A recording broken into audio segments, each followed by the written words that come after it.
नमस्कार बच्चों, आज हम संस्कृत विषय का संधि प्रकरण पढ़ेंगे। यह कक्षा 6, 7, 8 तीनों में समान रूप से चलता है। संधि प्रकरण। संधि सामान्य अर्थ में संधि को कहते हैं जोड़। तो दो या दो से अधिक वर्णों के मेल को संधि कहते हैं। जिसमें दो या दो से अधिक वर्ण आए, जैसे ए और ए मिलकर हम आ करते हैं, तो ये संधि हो गया। तो दो वर्ण मिलकर या दो से अधिक वर्ण मिलकर कोई एक वर्ण बन जाए, उसे हम सामान्य अर्थ में संधि कहते हैं। संस्कृत में जो इसकी परिभाषा होगी वो होती है परः सन्निकर्ष संहिता। परः सन्निकर्ष संहिता अर्थात वर्णों की अत्यंत समीपता। जब वर्ण बहुत अधिक पास में हो तो उनकी समीपता ही संधि कहलाती है। तो वर्णों की अत्यंत समीपता ही संधि कहलाती है। संधि के तीन प्रकार। संधि तीन प्रकार की होती है: अच संधि, हल संधि और विसर्ग संधि। अच संधि, हल संधि और विसर्ग संधि। अच संधि इसे हिंदी में स्वर संधि कहते हैं। संस्कृत में बोलते अच संधि, च हलंत है ना। अच संधि हिंदी में स्वर संधि कहते हैं। दूसरी है हल संधि, विसर्ग हल संधि, हिंदी में इसे बोलते हैं व्यंजन संधि। हल संधि, हल संधि को हिंदी में बोलते हैं व्यंजन संधि। तीसरी होती है विसर्ग संधि। तो इस प्रकार तीन प्रकार की संधि होती है: अच संधि, हल संधि, विसर्ग संधि। हिंदी में इनके नाम है स्वर संधि, व्यंजन संधि और विसर्ग विसर्गी होती है। इस प्रकार तीन संधि बनती है। आपके जो चलती है वो अच संधि चलती है। हल संधि के बहुत सारे भेद होते हैं, लेकिन सामान्य अर्थ में इसको जय तय च इस तरह समझा जाता है। तो आपके आज के प्रकरण में केवल अच संधि ही कराएंगे। अच संधि ए आ ई उ री ए ऐ ओ औ, अर्थात जिसमें स्वर जो संधि स्वरों के माध्यम से होती है उन्हें स्वर संधि, अच संधि कहते हैं। अर्थात ऐसी संधि जिसमें स्वर काम में आए या स्वरों के माध्यम से होने वाले संधि को स्वर संधि कहते हैं।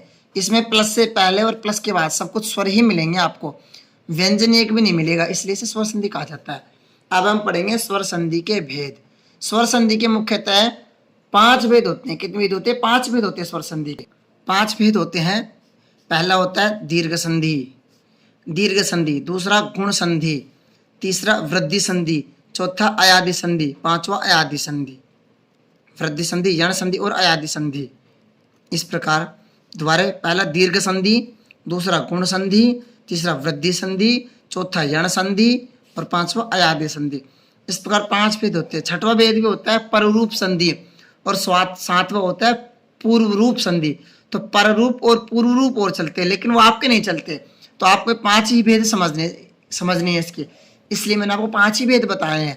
तो दीर्घ, गुण, वृद्धि, यण और अयादि। अगर कोई पूछे तो आप बता सकते हो छठवां होता है पररूप, सातवां होता है पूर्व रूप।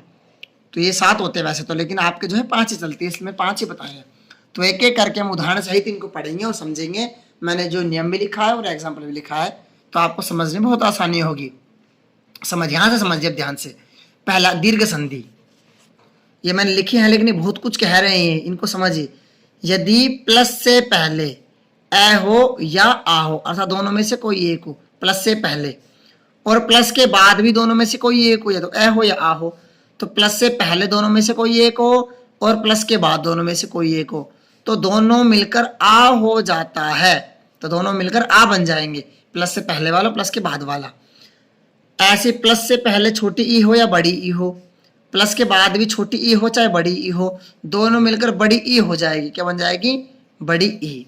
ऐसे प्लस से पहले छोटा ऊ हो या बड़ा ऊ हो, प्लस के बाद छोटा ऊ हो या बड़ा ऊ हो, दोनों मिलकर बड़ा ऊ बन जाता है। इस तरह से प्लस से पहले री हो या बड़ी री हो, प्लस के बाद छोटी री हो या बड़ी री हो, दोनों मिलकर बड़ी बड़ी री हो जाती है।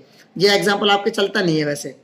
प्लस से पहले री हो, री, प्लस के बाद भी री हो, तो दोनों मिलकर री बनती है। री का बड़ा नहीं होता। आप कहीं सोचो ऐसल री आ जाए, तो ऐसल री नहीं होता कभी भी। ऐसे होते एक ही मात्रा होती है, री बोलते हैं इसे, री। तो प्लस से पहले री हो, प्लस के बाद री हो, तो दोनों मिलकर री बनता है, ऐसे बनता है, एक री बन जाता है। तो ये होते दीर्घ संधि। अब इसका एग्जाम्पल समझिए। विद्या प्लस आला लिखा है मैंने। प्लस से पहले देखो द्या है, द्या में आ गया, प्लस से पहले इसमें आ गया तो आ गया ये रहा, प्लस के बाद आ गया तो ये आ रहा। तो प्लस से पहले आ है, प्लस के बाद आ है, तो प्लस से पहले आ है, प्लस के बाद आ है, ये वाला नियम लग गया इसमें। तो दोनों मिलकर क्या बन जाएगा? एक आ बन जाएगा। तो दोनों को मिलाकर एक आ बना दिया, ये रहा विद्या। अब जब इसमें से आ निकलेगा तो ये विद्या आधे बच जाएगा, आधा, तो विद्या बच गया, दोनों को एक आ बना दिया और लय का लय। अब ये दे आधा है तो जो या आ है वो दे में मिलेगा, तो विद्या पूरा बन गया, लय का लय, विद्यालय। तो इसमें एक चीज समझनी कि दोनों आ मिलकर एक आ बनता है, कहीं आप दो दो आ बना दो, ये गलती मत कर देना, दोनों आ मिलकर एक ही आ बनता है, इसलिए विद्यालय। तो ये आ और आ मिलकर आ बन गया तो विद्यालय, ये दिया आधा बचेगा, जब इसमें से आ निकाल दोगे तो दिया आधा बच जाएगा, और ये लय का लय बचेगा कि मैं दोनों को आ अलग कर दिया, तो दोनों को मिलाकर हमने एक आ बना दिया, एक आ, तो विद्यालय। इस तरह से विद्यालय। ऐसे देखिए पुष्प प्लस अवली, पुष्प, अब पुष्प में देखो पै में ए मिला हुआ है, पै में ए है और यहाँ पे ए है, तो ए यहाँ पे ए प्लस से पहले ए हो गया और प्लस के बाद भी ए हो गया, तो ए और ए मिलकर क्या बनता है, आ, क्या बनता है, आ। अब जब इसमें से ए निकालेंगे तो ये पे आधा बच जाएगा, तो आधा बचा दिया, और वली का वली बचेगा क्योंकि ए ये निकाल दिया, इसका ए निकाल दिया, तो दोनों मिलकर आ बन गया, तो पुष्प आ वली। अब आ पै में मिलेगा तो पै पूरा बन जाएगा, तो पुष्पावली, क्या बनेगा, पुष्पावली। इस तरह इसको समझिए। ऐसे हरि प्लस में ईश, हरि में बड़ी ई है, ईश में बड़ी ई है, दोनों बड़ी ई मिलकर बड़ी ई बनेगा, तो हर में रैद बच जाएगा, ई निकल गया, तो हर प्लस ई प्लस श, तो हरीश, तीनों मिला दिया हरीश। ऐसे सु प्लस उक्ति, अब यहां पर सु में ऊ है, स में ऊ मिला हुआ है, और ऊ प्लस के बाद भी ऊ है, तो प्लस से पहले भी ऊ और प्लस के बाद भी ऊ, तो दोनों छोटा ऊ मिलकर क्या बन जाएगा, बड़ा ऊ, तो से आधा बच गया, दोनों की जगह पर एक बड़ा ऊ आ गया, ती कक्ति, तो ऊ सेम मिला तो सु बड़ा सु बन गया, देखो ऊ इसमें लगा बड़ा सु बन गया, तो सुक्ति, क्या बन गया, सुक्ति। इस तरह से जो है दीर्घ संधि पूरी होती है, बहुत ही आसान है, समझ लीजिए दोबारा से। प्लस से पहले ए हो, इन दोनों में से कोई हो, इन दोनों में से कोई हो, तो दोनों के स्थान पर आ हो जाएगा। प्लस से पहले छोटी ई हो या बड़ी ई हो, प्लस के बाद छोटी ई हो या बड़ी ई हो, दोनों को मिलाकर बड़ी ई हो जाएगा। प्लस से पहले छोटा ऊ हो या बड़ा ऊ हो, ऐसे प्लस के बाद छोटा ऊ या बड़ा ऊ हो, दोनों मिलाकर बड़ा ऊ ही बनेगा, तो बड़ा मतलब आ बनेगा, बड़ी ई बनेगा, बड़ा ऊ बनेगा, बड़ी री बनेगा। तो इस तरह से जो है विद्यालय, पुष्पावली, सूक्ति, हरीश, ये सब जो है दीर्घ संधि के जो रूप बनते हैं। तो इस तरह से दीर्घ संधि होती है। अगला है गुण संधि। गुण का मतलब होता है गुणा, इसमें दो के स्थान पर भी एक ही आता है, जैसे दो हो गया, इन दो वर्णों के स्थान पर एक वर्ण आएगा, जैसे इसमें दो के स्थान को एक आ रहा था ना दीर्घ में, इसमें दो के स्थान पर कोई एक आता है, लेकिन इसमें गुणा होता है, गुणा, इसमें दीर्घ नहीं होता, इसमें गुणा होता है। गुणा कर समझिए कैसा होता है, जैसे 2 गुणा 3 करेंगे तो 6 आता है, ऐसे दोनों को गुणा करने पर कोई अलग ही अलग रूप बनता है इसमें, इसे बोलते हैं गुणा, इसलिए इसे गुण संधि बोलते हैं। प्लस से पहले, इसका समझिए, इसका मैंने हर में लिखा है तो इसको समझना पड़ेगा आपको। इसका मतलब प्लस से पहले इनमें से कोई एक हो और प्लस के बाद इनमें से कोई एक हो, ये इसका मतलब ये है।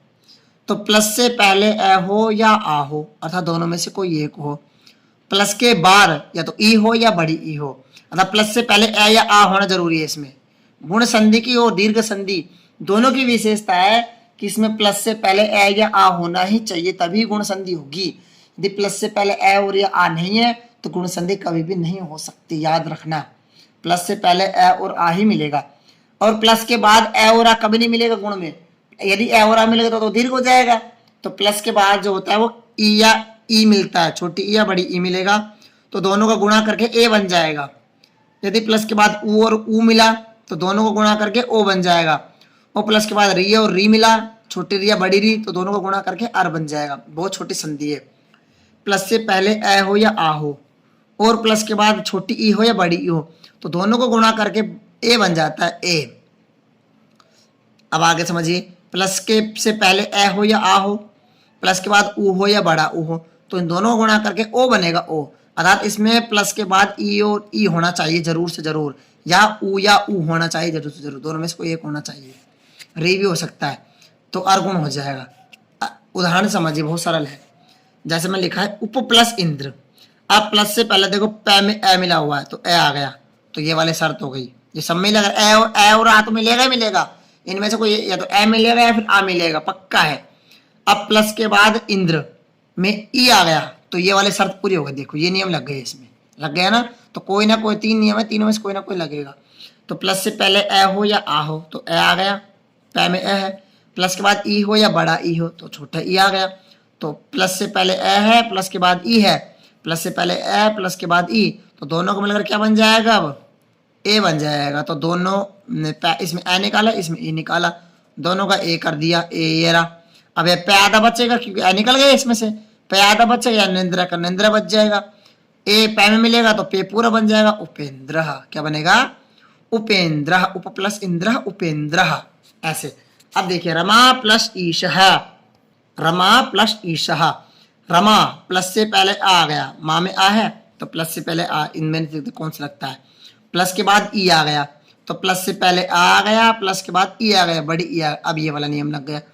तो आ और ई, तो दोनों के संदर्भ क्या होगा? ए होगा, तो वही ए कर दिया। देखो तो मैं आधा बच गया, शय का शय बचेगा क्योंकि ई हट गया, आ दोनों हट गए। अब दोनों हट गए, दोनों के जगह पर ए आ गया है ना, अब दोनों हटेंगे। ये क्या दोनों को जोड़ दो, अब दोनों का कोई काम नहीं है, दोनों का गुणा होकर ए आ गया तो ए आएगा अब काम में। तो रम कम में आधा बच गया, एक का एक, तो रमेशः क्या बन गया? रमेशः। इस तरह से जो है रमेशः बनेगा। ऊ का और देखिए इसका, जैसे प्लस से पहले अब मैंने लिखा है चंद्र प्लस उदय, तो प्लस से पहले द्र है, द्र में ए मिला हुआ है, और उदय में ऊ मिला हुआ है, तो ए और ऊ, प्लस से पहले ए और प्लस के बाद ऊ। चंद्र प्लस उदय, प्लस से पहले ए, प्लस के बाद ऊ, दोनों मिलकर क्या बनेगा? ओ बनेगा, ओ। तो दोनों मिलकर ओ बना दिया। अब यहाँ दय बचेगा, दय का दय, यहाँ द्र बचेगा आधा, तो ये द्र का द्र आधा। अब ओ द्र मिला तो द्रो पूरा बन गया, तो चंद्रोदय। क्या बन गया? चंद्रोदय। इस तरह सूर्योदय, इस तरह बनेगा सूर्योदय, ऐसे बनता है, सूर्य प्लस उदय, तो ऊ सूर्योदय। तो यहाँ पर जो है ए और ऊ में गुण होकर ओ बन जाएगा, सूर्य प्लस उदय। तो ए यहाँ पर है और ऊ यहाँ पर है, दोनों का मिलकर गुण बनता है ओ।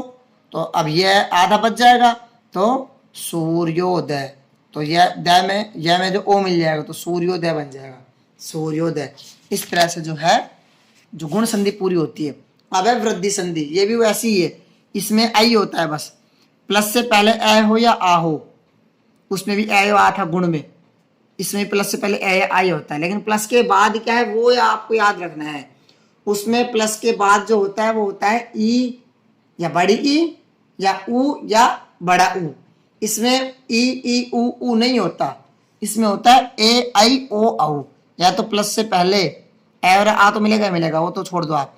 प्लस के बाद या तो ए हो या आई हो, मैं दोनों में ए लिख दिया, सॉरी, ए हो या आई हो, तो दोनों के साथ आई होता है। ए हो या आई हो तो भी आई बनेगा, और ओ हो या औ हो तो भी दोनों के साथ औ बनेगा।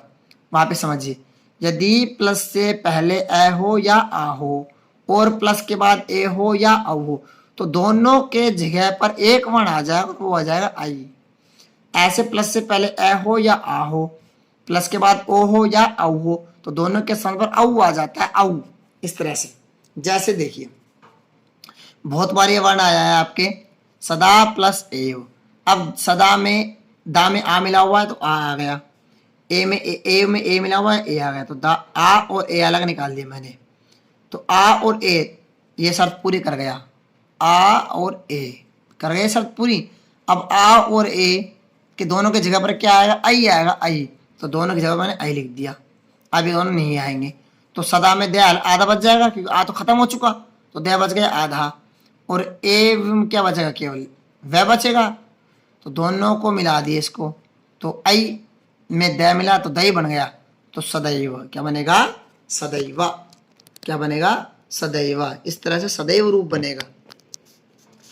ऐसे यहां देखिए, महा प्लस औषधि, यहां लिखा है मैंने महा प्लस औषधि, तो महा में आ गया, औषधि में ओ आ गया, तो ओ आ और ओ का नियम बैठ रहा है, तो आ और ओ का नियम। अब दोनों के स्थान पर क्या आ गया? आ और ओ मिलकर औ बनेगा, औ। तो महा, तो महौषधि, महौषधि। अब देखो जब आ और औ दोनों के स्थान पर औ, आ और ओ दोनों के स्थान पर औ आ गया, औ, तो मह आधा बचेगा क्योंकि आ तो यहां से निकल चुका ना हा में से, तो है बच गया आधा, तो मह प्लस औ प्लस सधि, तो इसमें है में औ मिल गया तो औ बनेगा महौषधि। तो इस तरह से महौषधि बनेगा। तो महा प्लस औषधि महौषधि, क्योंकि प्लस से पहले आ है, प्लस के बाद ओ है, तो आ और ओ मिलके औ बनता है महौषधि। इस तरह से जो है वृद्धि संधि पूरी होती है। बहुत ही सरल है। अगली है यण संधि। यण का जो सूत्र होता है वो होता है इको यणची। सबका एक सूत्र होता है व्याकरण का। व्याकरण शास्त्र जो चलता है उसका एक सूत्र होता है, हर एक संधि का एक सूत्र है। तो यण संधि का जो सूत्र होता है इको यणची।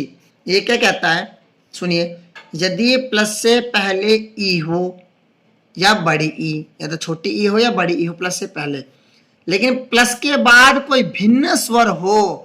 भिन्न स्वर का क्या मतलब? भिन्न स्वर का मतलब है कि ये दोनों नहीं होने चाहिए, इन दोनों के बाद, इन दोनों के अलावा कोई और स्वर होना चाहिए। जैसे ये मैंने ये स्वर लिखे थे, ये रे, इनमें से कोई भी हो, लेकिन ये दो नहीं होने चाहिए। बस जो प्लस से पहले है वो नहीं होना चाहिए, बाकी उसके अलावा कोई भी जो दूसरा स्वर है उसे बोलते हैं भिन्न स्वर। समझ में आया भिन्न स्वर किसे कहते हैं? तो भिन्न स्वर महत्वपूर्ण है। तो यदि प्लस से पहले ई हो या बड़ी ई हो, प्लस से पहले ई हो या बड़ी ई हो, प्लस के बाद भिन्न स्वर हो, अर्थात ये दोनों नहीं होने चाहिए, ना छोटी ई होनी चाहिए ना बड़ी ई होनी चाहिए। इनके अलावा कुछ भी हो सकता है, कोई भी स्वर हो सकता है, ए आ उ, बड़ा उ, ए आई ओ औ, कोई सा भी हो सकता है इसमें से। तो ऐसा हो जाएगा तो इन दोनों, या तो ये होगी या फिर ये होगी, इनमें से कोई भी यदि प्लस से पहले है तो उसके स्थान पर यह हो जाएगा ये। ऐसे प्लस से पहले उ हो या बड़ा उ हो और पीछे उसके कोई भी भिन्न स्वर हो तो उ या उ के स्थान पर वह हो जाता है। ऐसे प्लस से पहले री हो या बड़ी री हो और पीछे कोई भिन्न स्वर हो, अर्थात इनको छोड़ करके, तो री और री के स्थान पर रह हो जाता है। ऐसे प्लस से पहले री हो और पीछे भिन्न स्वर हो, अर्थात इसको छोड़ करके, तो री के स्थान पर लय हो जाता है। अब समझिए वापस, यहाँ देखिए, अब आपको समझ में आ जाएगा। तो यदि प्लस से पहले ई हो या ऊ हो या री हो या ली, इन चार में से कोई तो मिलेगा ये आपको, इनमें से कोई भी हो, और प्लस के बाद भिन्न स्वर हो, अर्थात प्लस से पहले ई है तो मान लो प्लस के बाद ई नहीं होगी, प्लस से पहले ऊ है तो प्लस के बाद आपको ऊ नहीं मिलेगा, ना छोटा ना बड़ा। प्लस से पहले री है तो प्लस के बाद आपको री नहीं मिलेगी, ना री छोटी ना बड़ी, कोई भी नहीं मिलेगी। ऐसे री का तो पूछता नहीं है कभी आपसे, तो ई और ऊ ही पूछता ज्यादातर। तो प्लस से पहले ई हो और भिन्न स्वर उसके बाद में हो, ऐसे या प्लस से पहले ऊ हो और उस प्लस के बाद में कोई भी भिन्न स्वर हो, तो ई के स्थान पर यह हो जाएगा, ऊ के स्थान पर वह हो जाएगा, री है तो उसके स्थान पर रह हो जाएगा, और यदि री है तो उसके स्थान पर लय हो जाएगा। जैसे समझिए, प्रति प्लस एक लिखा है मैंने, अब प्लस से पहले यहाँ पर ई आ गया, देखो ती में ई मिला हुआ है, लेकिन प्लस के बाद ए आ गया। अब देखो असमान स्वर है, भिन्न स्वर है, क्योंकि ई और ए तो अलग अलग है दोनों। अगर यहाँ पर ई होता तो यहाँ पर फिर दीर्घ हो जाता, इसलिए यहाँ पर ई नहीं है, तो यहाँ पर ए आ गया। तो प्रति प्लस एक, तो प्लस से पहले ई है, प्लस के बाद यहाँ भिन्न स्वर है, अलग स्वर है कोई, तो ऐसे स्थान पर, इस ऐसी स्थिति में इस ई के जगह पर यह हो जाएगा ये, तो ई के स्थान पर हो जाएगा ये, ए का ए रहेगा, ये तो साथ साथ चलेगा। इन समय क्या होता है, दूसरा वाला कभी नष्ट नहीं होता, दूसरा वाला साथ साथ चलता है। तो ये ई का हो जाएगा ये।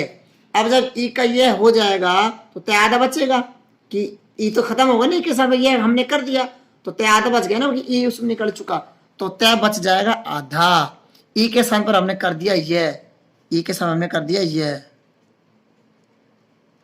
और एक का एक। अब तय आधा, तो यह भी आधा है, क्योंकि जो यह व रेले होते हैं वो हमेशा आधे होते हैं। यह व रेले जो होंगे, जो यह व रेले होंगे ई उ रील के स्थान पर, जो ई उ रील के स्थान पर यह व रेले होंगे वो हमेशा आधे होते हैं। ई के स्थान पर यह आधा, उ के स्थान पर व आधा, री पर र आधा, री के स्थान पर ल आधा, ये हमेशा आधे होते, ध्यान रखना, इनमें स्वर नहीं होता।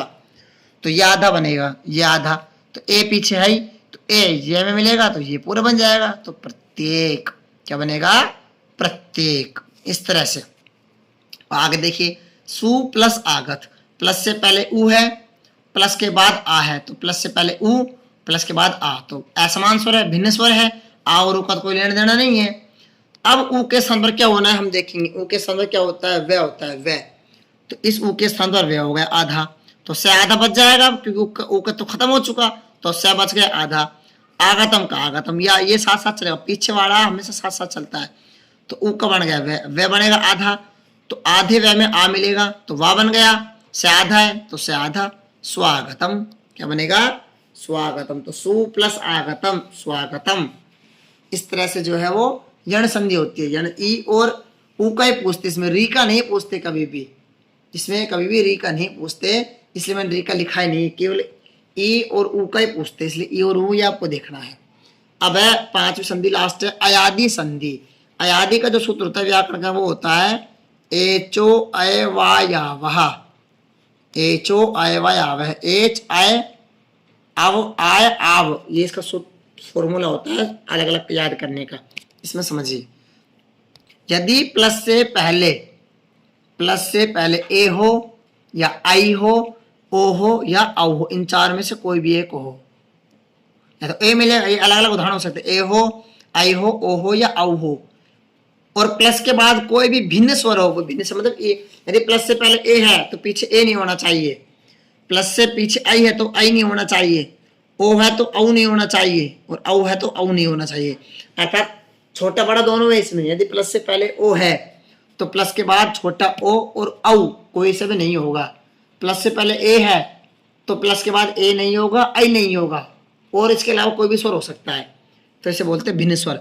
तो प्लस से पहले इन चार में से कोई एक हो, और प्लस के बाद इनमें से इनका समान स्वर नहीं हो, असमान स्वर होना चाहिए, असमान स्वर हो तो ए के स्थान पर आए, ए आई के स्थान पर आए, ओ के स्थान पर अब, और औ के स्थान पर आव आदेश होता है। पीछे वाला ऐसा कैसा रहेगा, आगे वाले ये हट जाएंगे और इनके स्थान पर ये आ जाएंगे। समझिए नीचे देखिए, यदि प्लस से पहले ए हो, आई हो, ओ हो या औ हो, इन चार में से कोई एक हो, और प्लस के बाद कोई भी भिन्न स्वर हो, अर्थात इसके जैसा नहीं हो, इन चारों के जो यहाँ पर है प्लस से पहले, प्लस के बाद वो नहीं होना चाहिए। याद रखो, जो स्वर प्लस से पहले है वो प्लस के बाद नहीं होना चाहिए, यण संधि में और अयादि संधि में। बस हो तो ए के स्थान पर आए, आई के स्थान पर आए, ओ के स्थान पर अब, औ के स्थान पर आव आदेश हो जाता है। जैसे समझिए,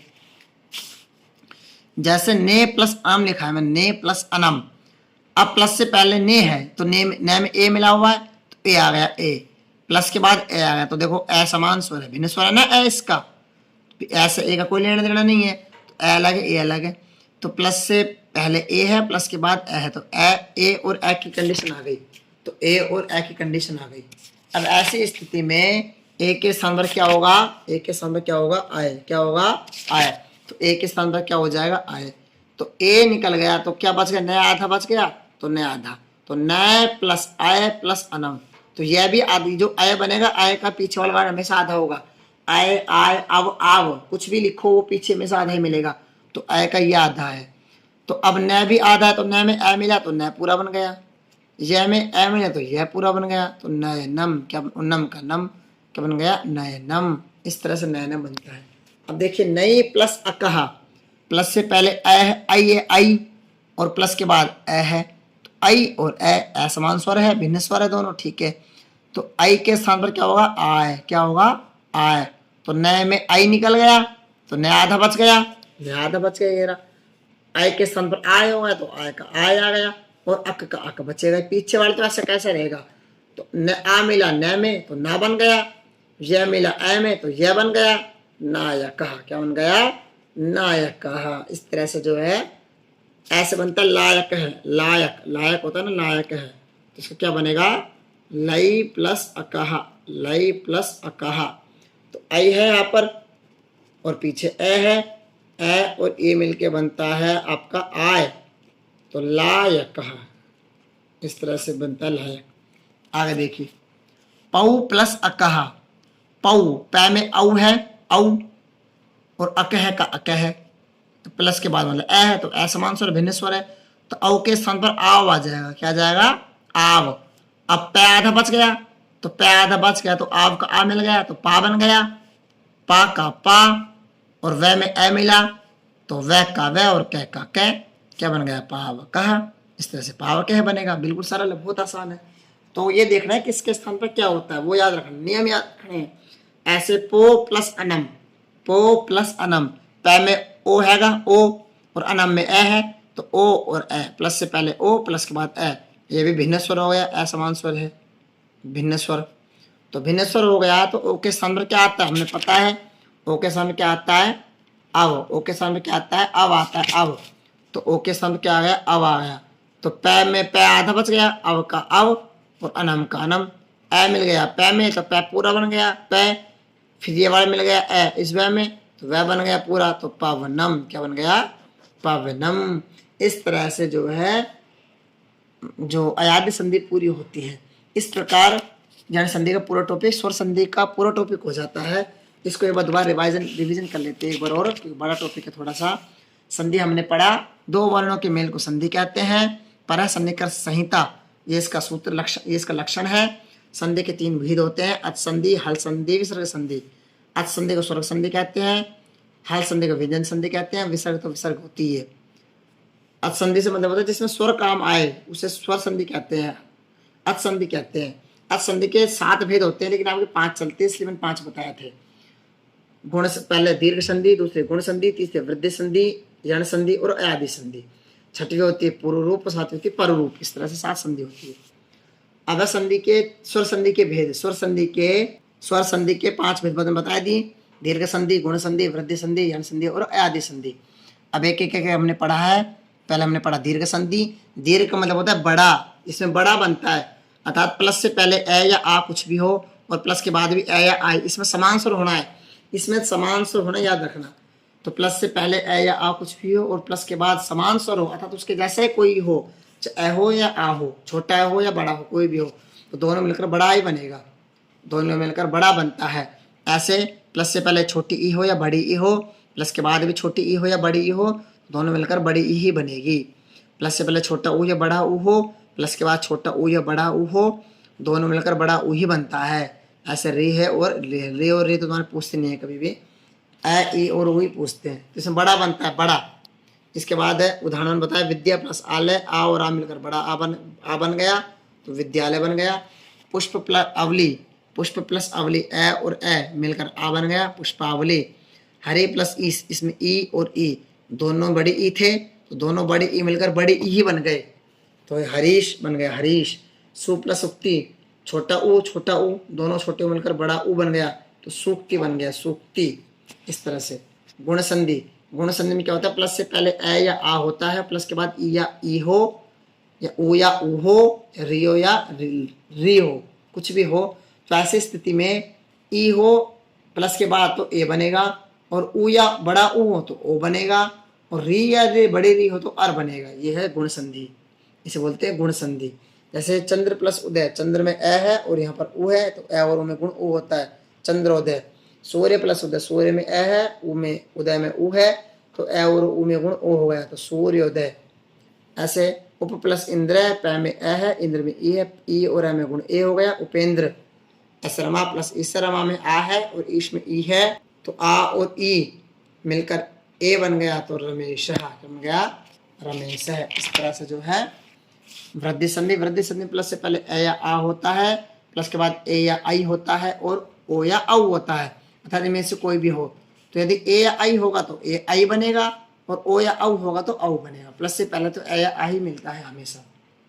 जैसे सदा प्लस एवा, सदा में आ है, ए में ए है तो आ और ए मिलकर आई बन गया तो सदैवा क्या बन गया सदैवा। ऐसे महोत्सव, महोत्सव भी एक रूप है, महोत्सव है, ये भी ऐसे बनता है, महोत्सव पढ़ा होगा आपने, महोत्सव है। महा प्लस उत्सवा तो आ और ऊ इन दोनों मिलकर गुण बनता है ओ, ये तो गुण संधि हो जाएगा, खैर इसका नहीं है, महोत्सव है तो गुण का ही तो। हाँ, तो महा प्लस औषधि, आ है ये तो ओ है ना, इसलिए आ है और प्लस के बाद ओ है तो आ और ओ जब आ जाए तो हमेशा औ बनता है वृद्धि, तो औ बन गया तो महौषधि क्या बन गया महौषधि बन गया महौषधि। इस तरह से जन संधि, जन संधि मैंने बताया कि प्लस से पहले ई हो या बड़ी ई हो, ऊ हो या बड़ा ऊ हो, रे हो या बड़े रे हो, रे हो या रे हो, और प्लस के बाद कोई भी भिन्न स्वर हो, भिन्न स्वर से मतलब उसके जैसा नहीं होना चाहिए जो प्लस से पहले है।